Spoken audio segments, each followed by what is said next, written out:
So now when we are examining the abdomen of the mother, we are going to follow through the three main approaches, isn't it? So we'll start by inspecting. Then after we've inspected, the next thing that we are going to do, we are going to do what? We are going to palpate, and we end by what? Auscultation. Okay, so we are going to end by auscultation. So as we said earlier on, we make sure that we protect the mother by maintaining the privacy of the mother, so we cover the parts that we are not examining. So we start by inspecting the abdomen. So when we are inspecting on the abdomen, the main parameters, remember it's a booking visit. We want to confirm if the woman is pregnant or she's not pregnant. So we want to look at the shape of the pregnancy. What is the shape of this pregnancy? Is it round? Is it ovoid? Is it wider on the sides? For example, if it is kidney shape, you find that the pregnancy, it is going to belong like that. It means that the baby is lying across the abdomen. But if the baby is lying longitudinal along the mother's uterus, you find that normally it is going to be ovoid in shape, depending on the size. In the first 8 to 12 weeks, normally we may not be able to see anything there because the fetus is still within the pelvic cavity, and it is not at 12 weeks. Then it will be at the level of the symphysis pubis. So even if we palpate, we may not see anything. But afterwards, now the fetus will start growing, and then when it reaches the level of the umbilicus, when it is somewhere halfway through here, it's about 16 weeks. When it is reaching the level of the umbilicus, it's about 20 to 22 weeks. And then the pregnancy continues growing. Halfway here, it's about 32 weeks. And then when it is reaching here at the sternum, where the thoracic cavity starts from, it's about 38 weeks. Then afterwards, when this head descends to go into the uterine pelvis there, in the maternal pelvis, you find that it will drop down so that 40 weeks here at the sternum, it is 38 weeks. Then down back here, you find that again, that's when you have 40 weeks. It's because engagement has taken place. So apart from the size of the fetus and the shape of the fetus, we also want to assess if there are any scars that we are able to notice on the abdomen. If there are any scars that we are noticing on the abdomen, it means that we need to find out from the mother what could be leading to these scars. Where are the scars? Because the scars may help us understand and plan for the delivery for the mother. For example, if we find that there is a scar across the abdomen, we ask what happened. Maybe this woman tells us to say I had a laparotomy, or maybe I had a classical cesarean section. So it means that after suturing, there could be healing by adhesions. So if there are adhesions, they will be pulling on the other structures where they are connected to, so much that sometimes we find that as the pregnancy is coming out of the pelvic region and then it is going into become an abdominal organ, then you find that the pulling could be so severe that the woman might end up going into early labor. Or the woman could be complaining of severe pain due to those adhesions that resulted from healing by fibrosis. Then we also need to know when was this scar, when this operation was done. Because if the operation was done maybe in the past in less than 2 years, there's a risk that the healing has not completely taken place. So if this woman will be allowed to go into labor, as the muscles are contracting and retracting, there could be a danger that they can tear up and then we see a ruptured uterus. So we need to check even on the lower side, because nowadays most of the cesarean sections are done in the lower uterine segment. So we may miss it if we don't check. Then apart from the scars that could be present, we also want to check for any presence of striae. So striae gravidarum, it's basically the stretching of the collagen within the maternal skin that occurs as the skin is being stretched. So find that as the pregnancy is growing bigger, the muscles, the tissues of the skin are also going to be stretched. So when you see excessive stretching, then you know that there could be a danger that this fetus is bigger than the normal size. Or probably there could be more than one fetus is leading to multiple pregnancy. Then on the stretching, normally if it's fresh striae gravidarum, to be looking bright and silverish. But if it's odd stretching, it would be looking at dull, brownish, and then we know that it could be she had it before she got pregnant. So find that this could be present on the abdomen and even on the upper thighs due to the stretching that is occurring. Then we also want to assess for the linea nigra. So the linea nigra normally is present. Sometimes it can go up to the umbilicus, sometimes it can go beyond the umbilicus. So normally it would come up to the umbilicus and then on the side again it continues. So this is basically trying to show us that this woman is pregnant because it's not normally pregnant in women who are not pregnant. So linea nigra, we normally assess it during the initial examination during the booking visit.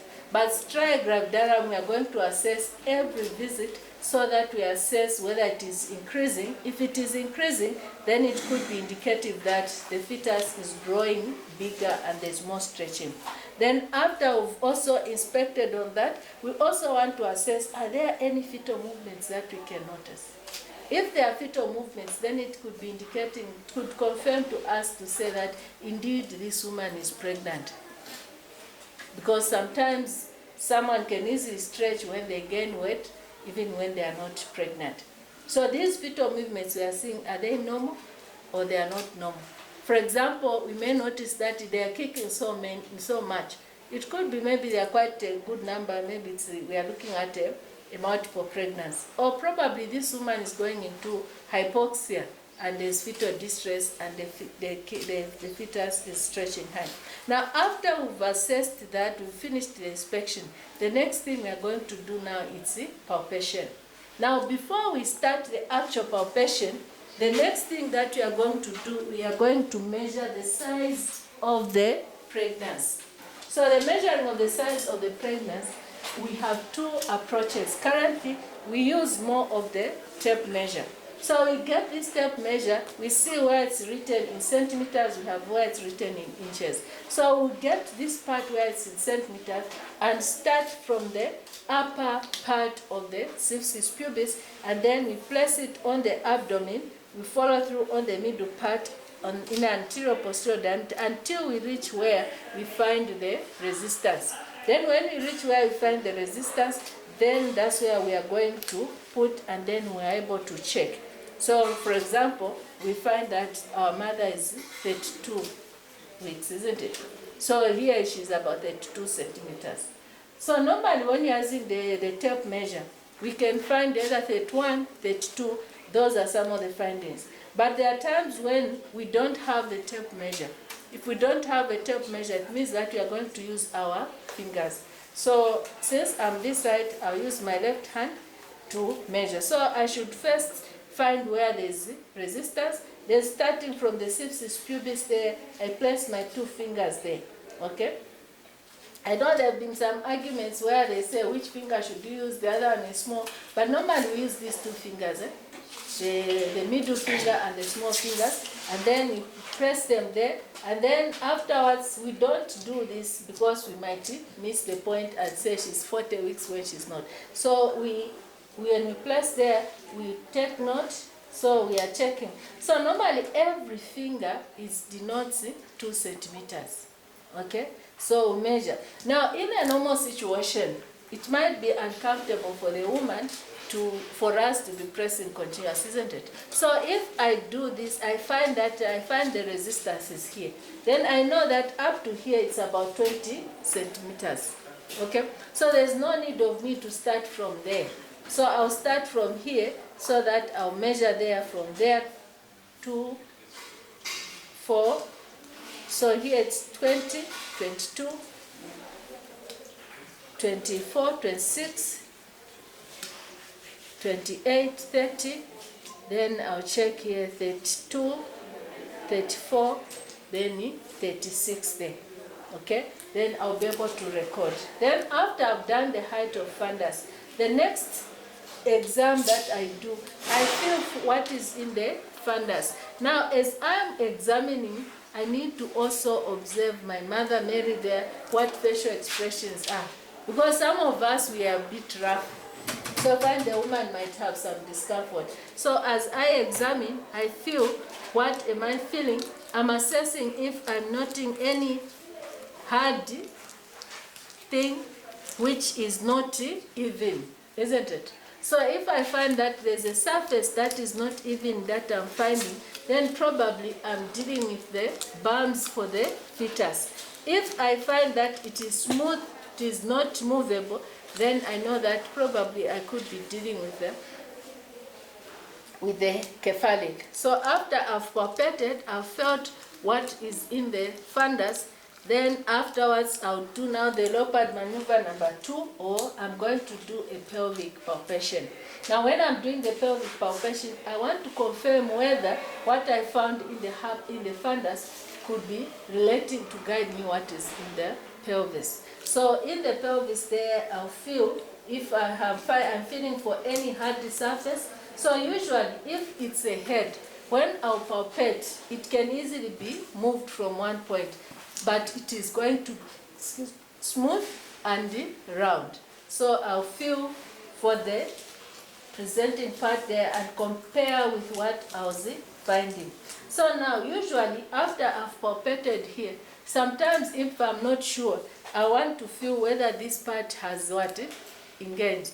If it's in the 3rd trimester, I'm remaining maybe with 2 weeks before delivery, then usually we anticipate that especially the prime gravid engagement will take place, isn't it? So how many of my fingers are able to keep the presenting part? So if all the fingers are able to hold the presenting part, then it means that engagement has not taken place. I can easily confirm I hold the parts, then I'm able to gently move it. I know this one usually, sometimes during subsequent visits, the midwives sometimes they'll just come, hold like that, do this, isn't it? For them, they're fast, then they're done. But we need to do the routine thing. This one can also be uncomfortable. So after I've done the pelvic palpation, I'm able to identify what is there. For example, I feel that we have a smooth, round part which is moving, isn't it? Meaning that engagement has not taken place. So this one, because it's smooth, it's round, but it's moving, means that probably I'm dealing with the cephalic. Now, if I'm dealing with the cephalic, I have to feel where is possibly the what? The occiput. So if I feel the occiput is this side, then I know that I'm dealing with the what? A left, is it a right occipital anterior? If I feel the occiput is here, then I'm dealing with a left occipital anterior. But this one I may not be able to confirm, okay? Until when we are doing the VE, we'll be able to relate. So on abdominal palpation, I'm able to assess for the presentation. Presentation can be cephalic vertex, or it can be a breech, or it could be shoulder presentation, isn't it? Then after I've confirmed what is presenting there, I started with the fundus, then the pelvis, then I'll do the lateral palpation.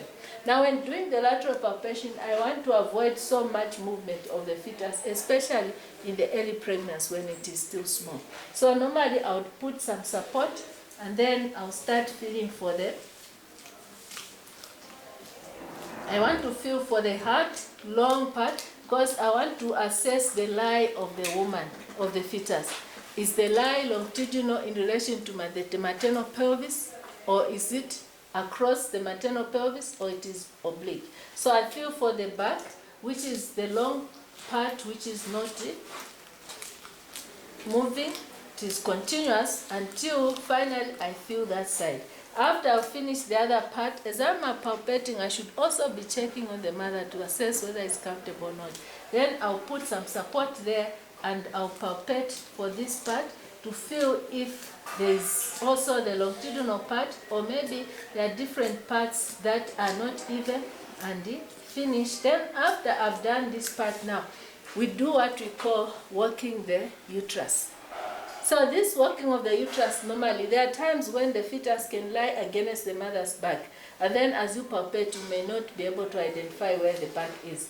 Or sometimes you would find that maybe there are twin pregnancies. You find the other back is like that, then the other back is like that. Then you say it's only one. So when you walk the uterus, you feel the parts, whether there are a lot of parts. If there are a lot of parts you are feeling, then it could be indicative of where the pelvis is. So normally, I'll start from there, and then using my two hands, I'm starting to palpate what we call working the uterus, until finally I'm able to feel the parts, whether there are many or not. And then after I've finished that, I've finished now palpating the fetus or the abdominal examination. Then the next thing that I'm going to do now is going to be to auscultate. So auscultation would depend where I felt the head. For example, if I felt the head here, the occiput was here, then this is the back of the fetus, isn't it? So I anticipate that if this is the back, it means that the fetal heart is more clearer when you hear it from the hard surface, meaning that from the, for example, from the shoulder, because sound can easily be passed through where there's an object, okay? So because of that, it will be clearer ahead, especially when I listen it from the shoulder. So as I examine the fetus, first of all, I feel for the maternal pulse, okay? Then after I've noted the maternal pulse, maybe it's 90 beats per minute, the next thing now I'm going to place where I felt the shoulder. As I place, I'm also assessing the mother, the expression on the mother. If she's in any discomfort or pain, then I need to be gentle or stop, help her breathe, and then proceed. Then I feel, so after I've felt the fetal heart, the maternal pulse, I listen to the fetal heart. Then afterwards, after a few seconds, I confirm that there are about 10 beats in between. Then I'm going to start counting. So I should count for the whole minute. So I should be able to assess and check, have the clock, and count for the whole minute. And then after I've counted for the full minute, then I'll be able to take note whether it's normal. Usually the normal range should be between 110 beats per minute to 160 beats per minute. Anything above 180, it's as fetal distress, and below 110, we are going into another distress. So after I've felt that, I'll explain to the mother my findings. Then I will inform my mother to say, I've finished examining the abdomen, now I'm going to examine the lower pole. In the past, normally what used to happen was you examine the upper limbs, you go to the lower limbs, then you go back now to the abdomen. But normally we go down So like here now, I was examining the woman, I had my gloves on, isn't it? So it means that I have to remove my gloves, and then after I've removed my gloves,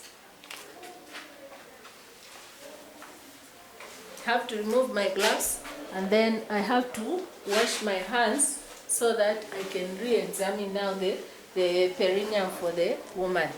So basically, when I'm examining the perineum for the woman,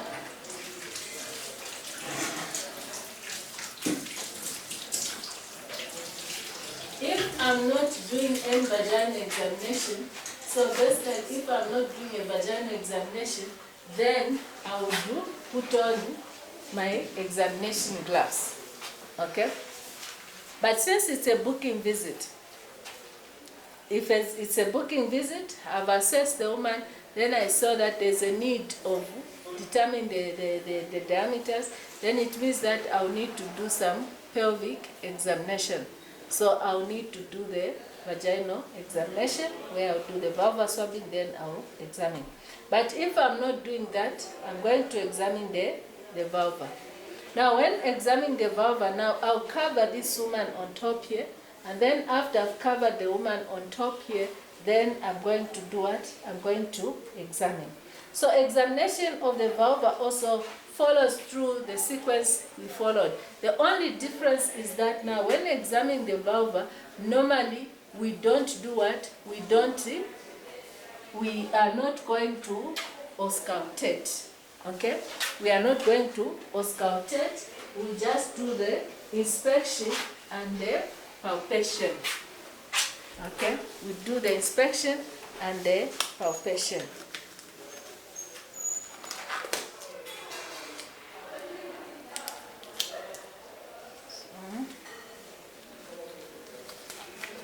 You assume that the glove is okay. Okay. So after you've put on your gloves, then you also, in examining the valve, then you also get some swabs. Okay. We get some swabs so that we are also going to assess the valve properly. So we start by inspecting to assess the cleanliness of the valve. The cleanness of the perineum. If there's hair, we may not necessarily get the scissors and start cutting the hair, isn't it? Because immediately we do that, some of them, it might be a taboo. She reaches home, she's going to be queried to say, where did you go? Isn't it? So now when we inspect, if there's any hair, we are just advise the woman to say, you need to cut your hair or you need to shave, because normally during pregnancy, there will be an increased sweating. So if increased sweating can lead to some discomfort, and a lot of discharge might lead to some discomfort, and it might affect your ability to maintain the hygiene. So during this period, due to increased hormonal discharge, we advise that you do what? You shave so that you are going to easily maintain the cleanness of the area. So after we have explained about that, then now as we inspect, we are going to inspect for any signs of lice. Okay? We can also have a pubic lice. We check on the hair if there are any nymphs or eggs for lice, so that we assess. If they are there, we advise this woman, so we have noted there could be some lice. We so request that you get the pants, you wash them, so that you also shave, so that we don't, because if there's any lice there, they could be sucking blood from the mother, predisposing her to have anemia. Then after we've done that, we also assess for any scars, so that we check if there are any scars. There could be, maybe this woman had an abscess, or maybe she had the Bartholin glands were enlarged. So we want to find out what it was for. Also, maybe this woman is not her first pregnancy. Maybe she had an episiotomy performed.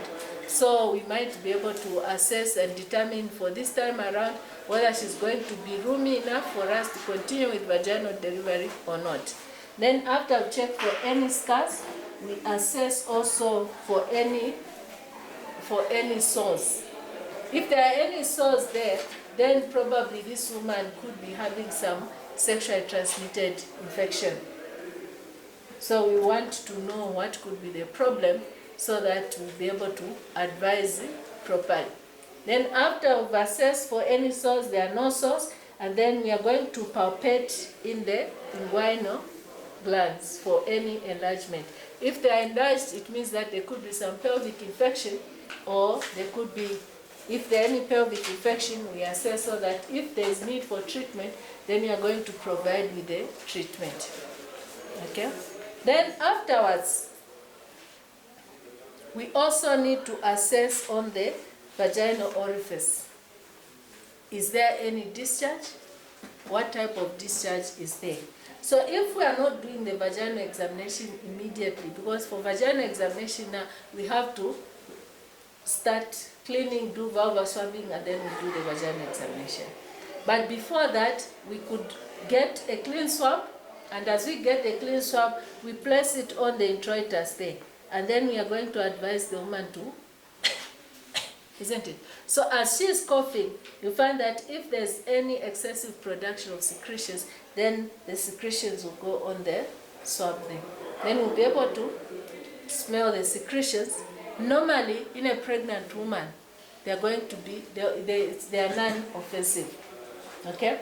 If there's hyperglycemia, there could be that sugary smell that is coming out, meaning that this woman is could be having some gestational sugar excess. and that becomes also another issue, because we know that this if there's increased production of glucose here, then in the environment the pH will change. It will become now in pregnancy due to the estrogens and progesterone.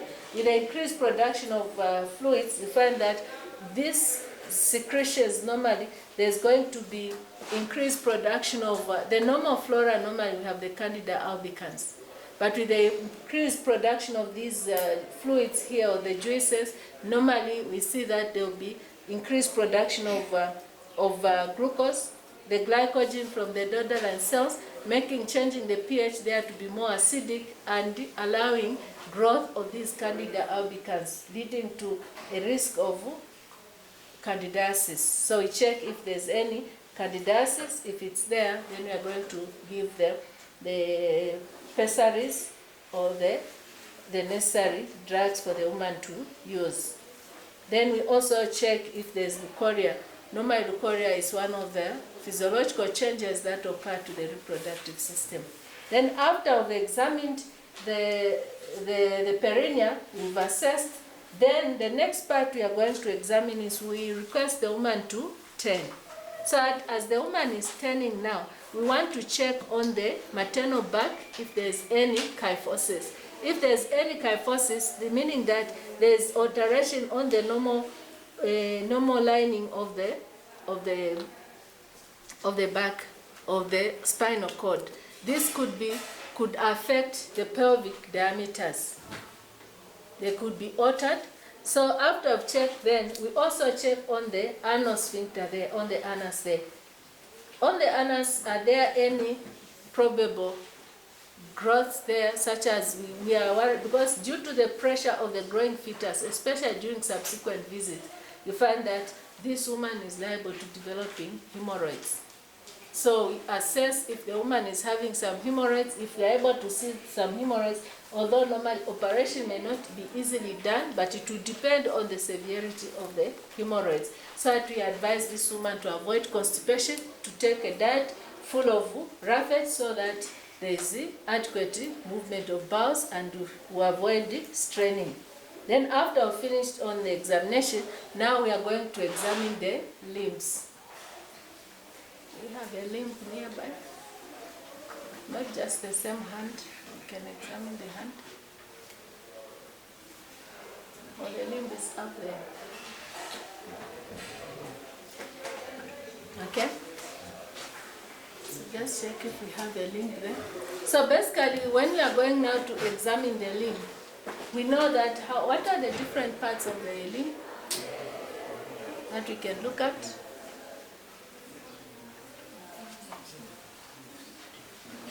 What? So when you look at the limb, basically you know that we have the first part where we have the femur there, isn't it? Then from the femur there we have the what? We have the tibia, right?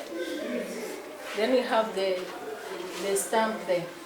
So now when we are going to examine this limb for our mother, okay? When we are going to examine the limb for our mother, we are going now to assess the limb.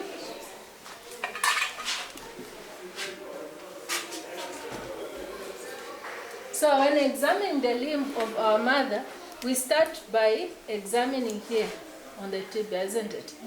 So we inspect, we start from checking. As we inspected the abdomen, isn't it?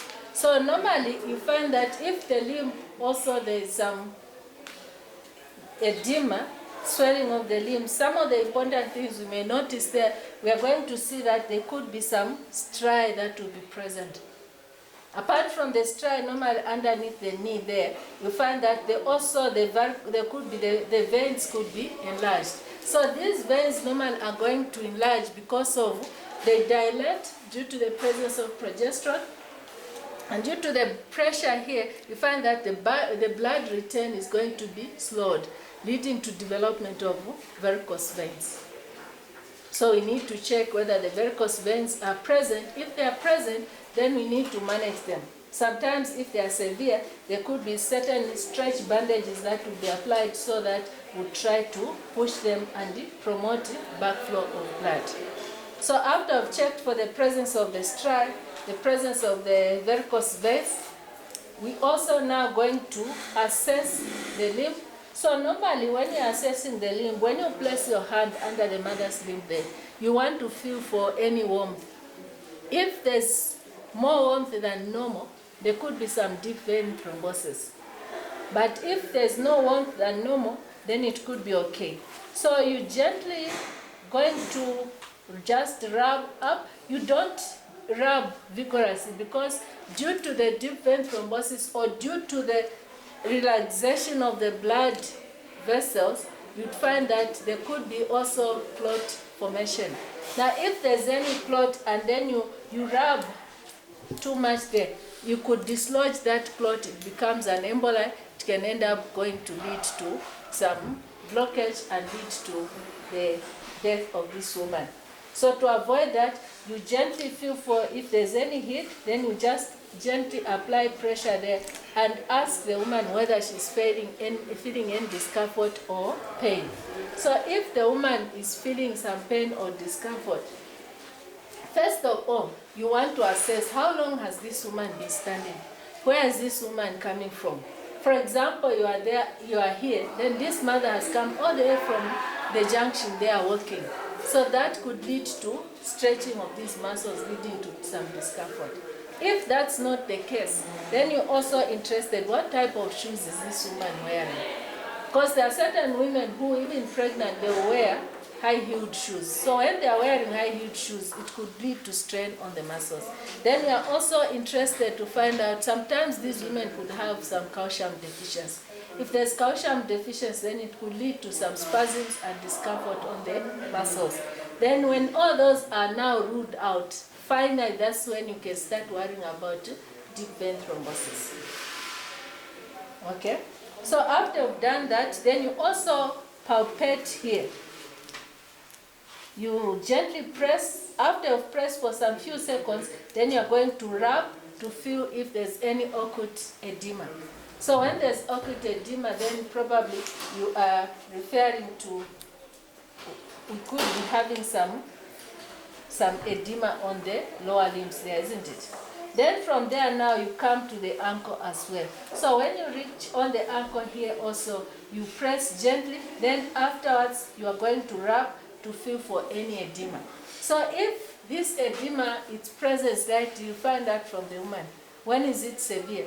Is it in the morning when she's waking up, or it's in the evening?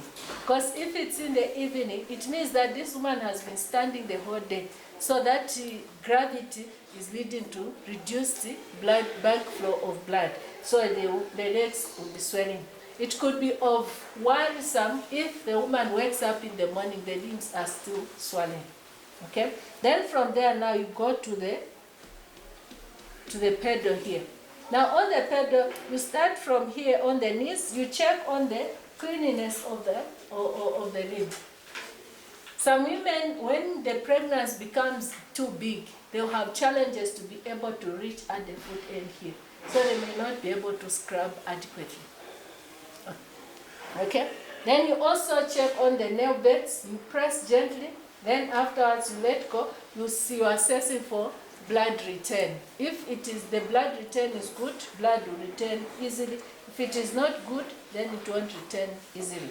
Then from there now, afterwards, after you've checked for the cleanliness, you checked for the pedal, then you are going to also gently press there, and then you rub there gently to feel for any occult edema.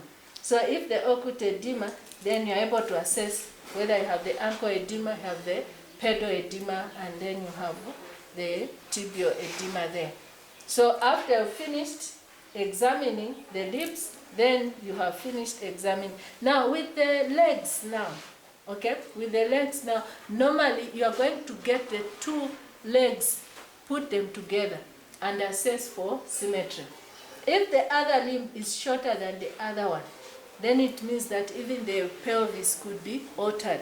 That's why I remember when we came, we started by allowing her standing there, then we observed that she was walking to come in to check on the gait. Then we confirm what we observed with her gait and also the size of the legs. Then afterwards, we also ask her or check what is the shoe size.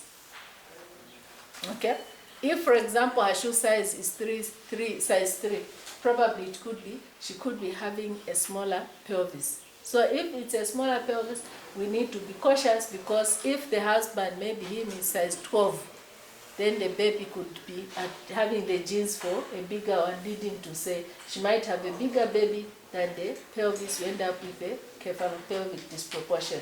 So those are some of the examination we assess for on the limbs. Any questions or clarification?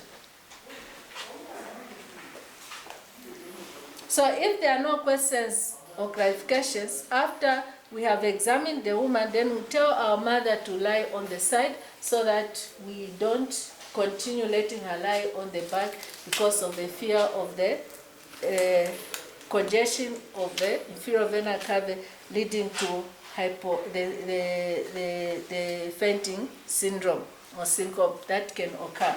So afterwards, we are going to now, after we allow the woman to lie down, we are going to tell our mother to sit, and then she can easily sit, and then when she has finished, then we are going to give the IEC.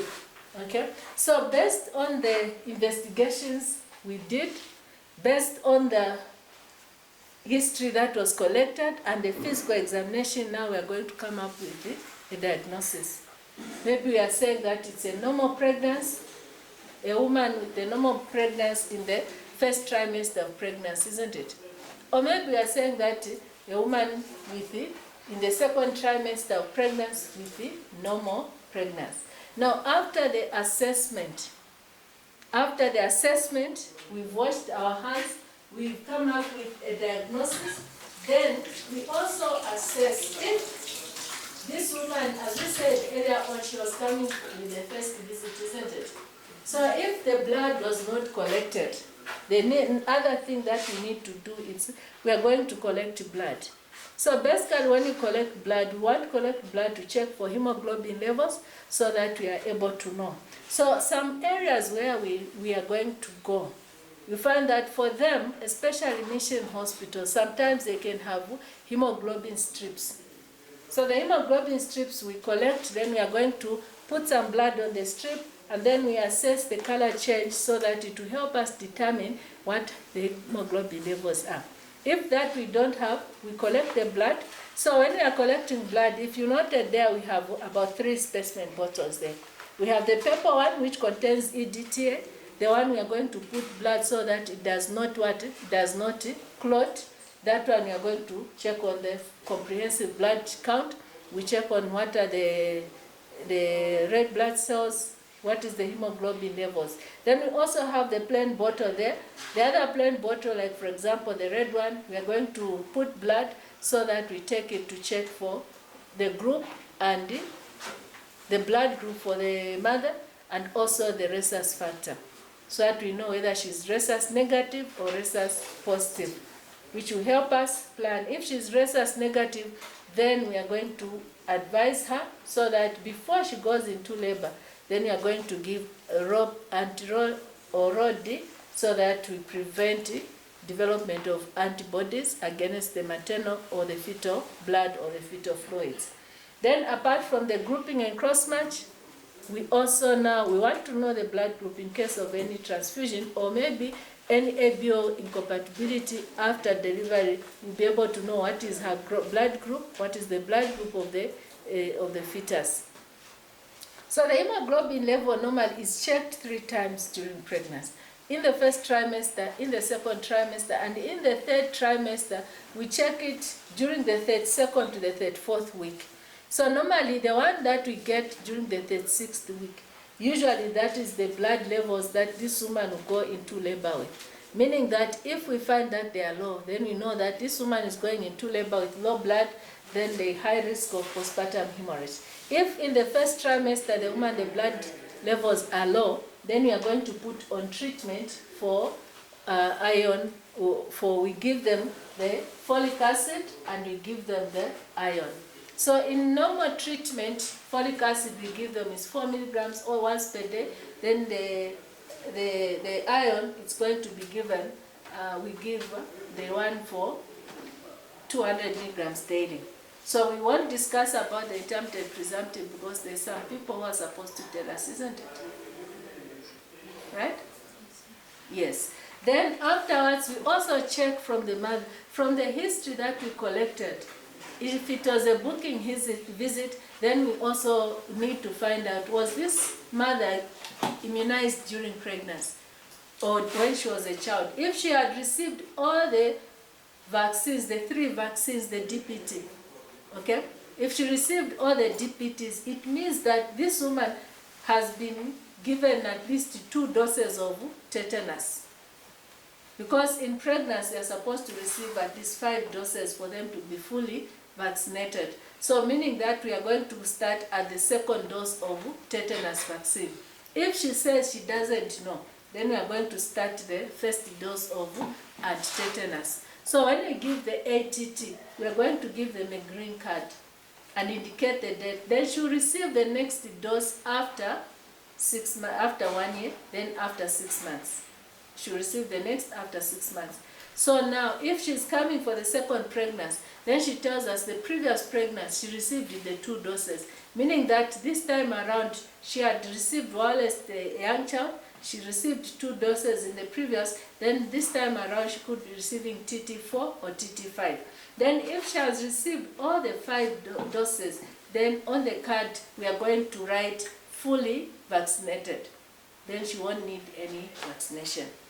Then if she's coming in after 16 weeks of gestation, she's coming after 16 weeks of gestation, meaning that we are also going to start her on Fasida. Now if she's coming at 12 weeks, this week she's 12 weeks pregnant, then we advise her to say, let her come. Remember in pregnancy, Fasida will be given 6 times, isn't it? So the first dose will be given, I think it's the one I was making a mistake, will be given at 13 weeks, then she will receive furthermore. Now if she's more than 16 weeks gestation, then we are also going to give the what? The mebendazole. So normally, for Fansida, it's given as DOT, that is direct observed therapy. So normally, we are going to give her so that she takes the drug in our presence, and even the Vemox she takes in our presence. Then afterwards, we conclude by giving her the appropriate IEC, and then we are going to come up with a diagnosis. If she's coming in the first 8 to 12 weeks of pregnancy, then we advise her to come for the antenatal after 4 weeks. If she's in the 2nd trimester, she'll come for antenatal after 2 weeks. So if she's in the final, then she'll be coming every week until she finally delivers. So we record our findings in the antenatal card. We are going to record the height of fundus, the lie, the position, whether she's engaged or not. We are going to record also the fetal heart rate, whether we noted or not. If we gave any medication, we'll write in the antenatal card so that when everything is said and done, then this antenatal card is going to be completed. So it will take time for us to check and assess. We indicate the blood pressure, the temperature, the pulse, the general condition, and then the edema, whether present, the pallor present, and then we also now write here when she should come for the next visit. Then after we've entered this, then we are now going to go to our Safe Motherhood book so that we give her the number and transfer this information in the Safe Motherhood book. Then we allow her to go home. We thank her for her cooperation. Mary, we thank you very much for having cooperated. We have learned a lot from examining you, and we have found that there's no problem. So you come next time on the date that we've indicated so that we are going to assess you. But now, if during history taking they did not consider the birth plan, because this is a booking visit, isn't it? Then now we are going to sit down with her and come up with a plan how she wants to deliver. and then where she would deliver from and who would deliver her, how much money we should advise her to keep, because she will need to have money for transport, she will need to have money for any emergency. So if we had also prepared a list of things, because we want, it's our first booking, then we are also going to show her to say, as you are coming, there are these things that you need to come with when you come for labor. So we want you to start preparing. For example, we want you to buy baby light, things like napkins, things like a receiving blanket, a shower, and some clothes so that the baby will be able to dress. And if in that institution you don't have things like the cord clamp, we also advise her to say you should buy a cord clamp. You should also buy, nowadays in most clinics they'll tell them to buy a black plastic to use as a Macintosh. Sometimes they'll tell them to also maybe buy 2 bottles of Jik, so that we are going to use to make the place as high disinfection level according to the need. Then we'll also advise her to come with a plastic in case, according to her tradition, she will want to go with the placenta after she delivers. Then sometimes also we may tell her to buy some surgical gloves so that in case there will be need for her to deliver, we'll be able to have that. Then we'll also tell her to say she should come with maybe 2 chitenge materials, cotton materials preferably. One, we use it as a wrapper for the baby. Then we need also 2 for herself to change immediately after she delivers and before she goes home. Even clothes to change, she should be able to come with that. So after we've discussed with her, we've given her the IEC, then we'll be able to thank her and we prepare for the next visit. So that's where we end as we do the physical examination of the mother who has come for the booking visit. If it's on the subsequent visit as well, then we'll record and also give her the findings so that we compare with what was previously and then come up with the diagnosis. Maybe there's a question before we end. Anywhere we need to clarify or add. There's no question, we'll end here for today. Next time we'll also do another examination and as we assist the woman to deliver. Thank you.